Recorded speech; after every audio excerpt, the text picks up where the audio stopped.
ஜொஹூரிலிருந்து Singapore செல்லும் motor ஓட்டிகள் தங்களது மின் சிகரெட் கருவிகளை காஸ்வே பகுதிகளில் வீசி எறிந்துவிட்டு செல்வதால் அந்த இடம் மின் சிகரெட்டுகளால் நிறைந்த குப்பை கூளமாக மாறியுள்ளதாக தகவல்கள் கூறுகின்றன.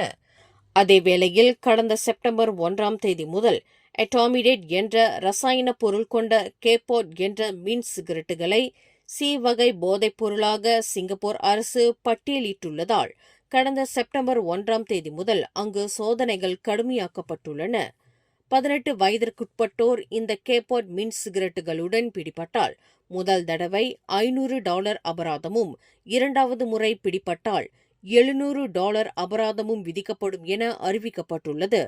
இத்தகைய கட்டுப்பாடு அமலுக்கு வந்துள்ள நிலையில் போதைப் பொருட்களை வைத்திருப்பது அல்லது பயன்படுத்துவதற்கு சிறை தண்டனையும் அபராதமும் விதிக்கப்படலாம் என்று சிங்கப்பூர் அரசாங்கம் அறிவித்துள்ளது. மேலும் செய்திகளை தெரிந்து கொள்ள கீழே இருக்கும் பெல் பட்டனை அழுத்துங்கள். உங்கள் மகிழ்ச்சியை வெளிப்படுத்த லைக் மற்றும் ஷேர் செய்யுங்கள். தொடர்ந்து திசைகளோடு இணைந்திருக்க சப்ஸ்கிரைப் செய்யுங்கள்.